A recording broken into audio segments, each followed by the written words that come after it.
Okay, everyone, I'm doing another video on how to make sure that you're stacking your claims correctly. I apologize for the glare in the video from the lights. Trying to make sure it's legible. But anyhow, at the top in red, it says more on stacking claims.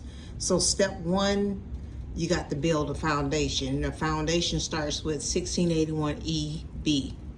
So to build the foundation, you would need to document the inaccuracies that are reporting. If it's just one thing that's inaccurate, then it's inaccurate.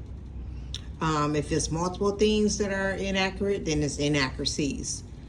You want to also save and download your consumer report to your laptop, phone, or whatever device you're using to view it on, or save it on, if you're using a public computer or whatever not, make sure you have a USB drive and save your report on there, on the library's computer, and then attach it to your USB drive. However, just make sure you save the report, because it's very important to have the before and the after to monitor and to be able to follow the changes that they make as you're in the dispute process.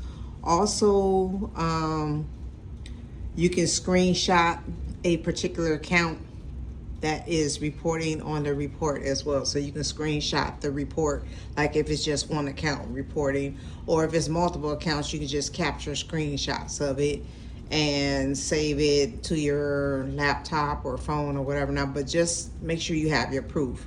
And then the next thing would be to save the original evidence. Like if you have proof to support what you're disputing, just make sure you save that evidence, because you may need it later on if for some reason the situation with you disputing the inaccuracies is not deleted or changed to the correct status. The next thing you want to do is to remember to note the discovery. So what I mean by that, notate the discovery date.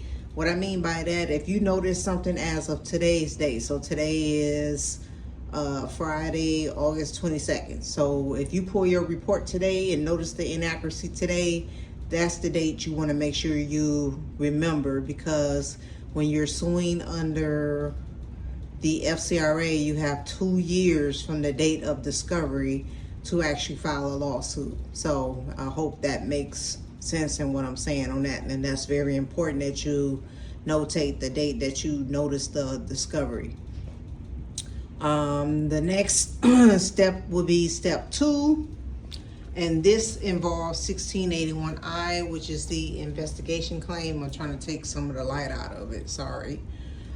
So with this here, you want to make sure that you write a dispute letter and send it via priority mail, which is better than certified mail, because now certified mail is not really certified mail, because now with certified mail, it gets there whenever the regular mail gets to a destination. The post office then slacked on moving fast with the submission and the delivery of certified mail. So that's why I say priority mail. If it's something very important,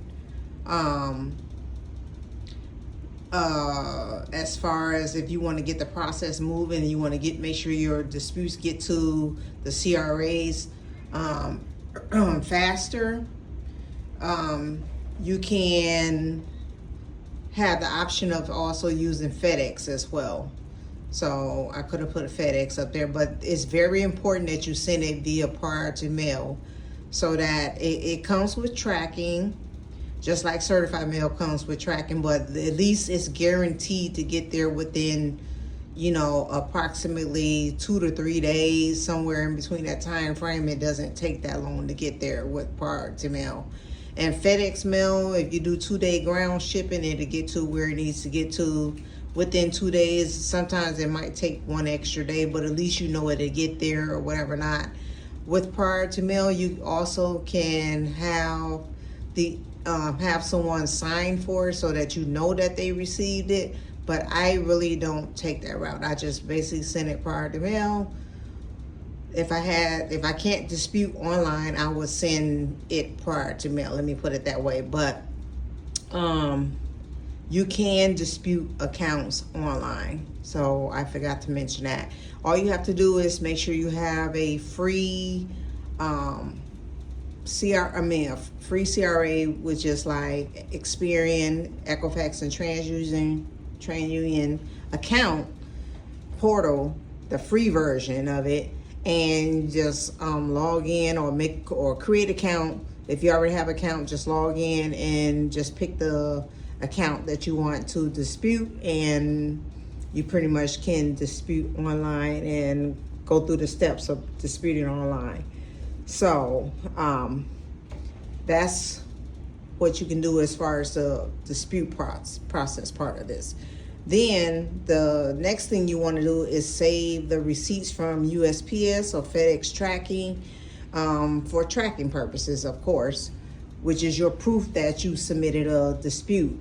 Also, I forgot to notate, don't just send the original letter. Make sure you make a copy of what you send, so that can be used as your proof as, okay, this is what I sent to you guys on this such and such date. You guys signed for it on this day, or you received it on this date, and this is what was in the envelope that you received.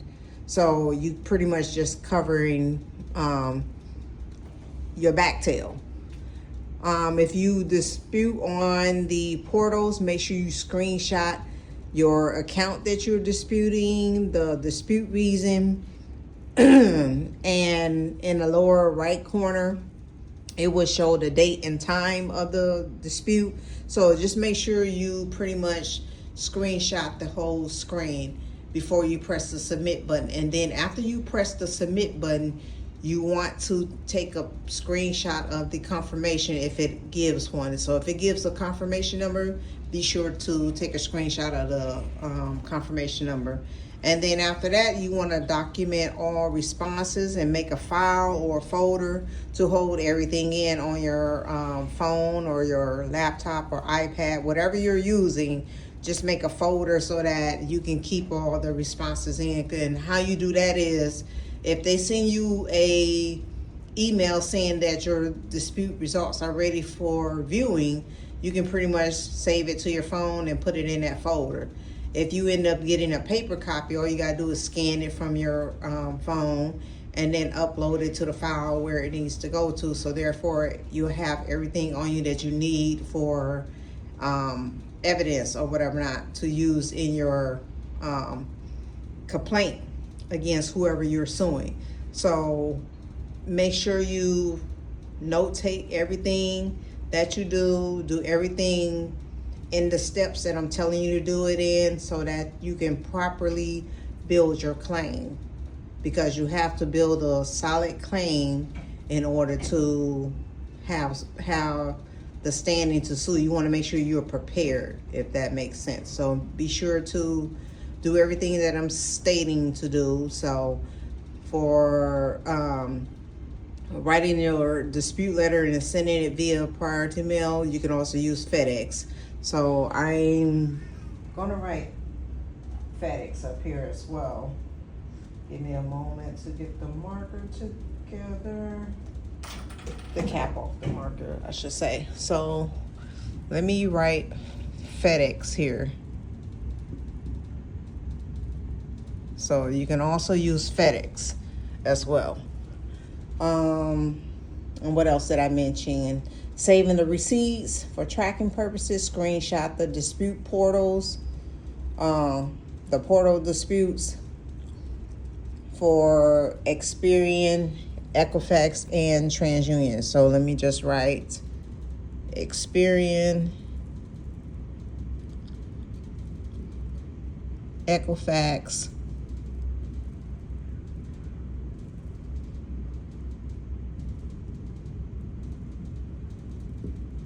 and TransUnion.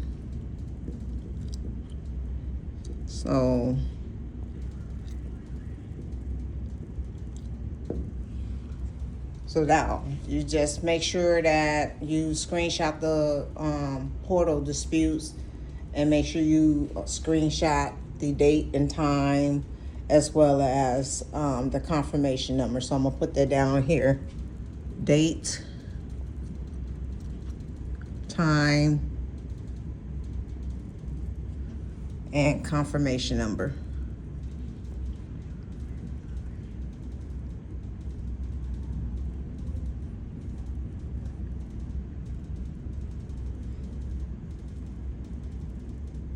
All of this is very important when you're trying to build your claim for inaccuracies on your consumer report, and you want to go to the final step and just pursue litigation once you notate the violations or whatever not, because we as people have to learn to know that we have rights.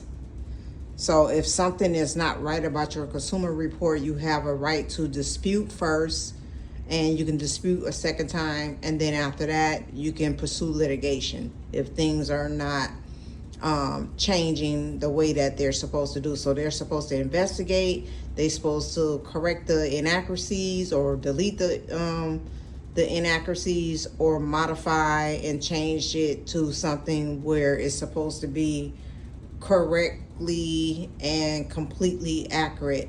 So make sure that, you know, before you pursue litigation, that all of those things are like checked off. So if they can't check off none of those things, then you're ready for litigation, unfortunately.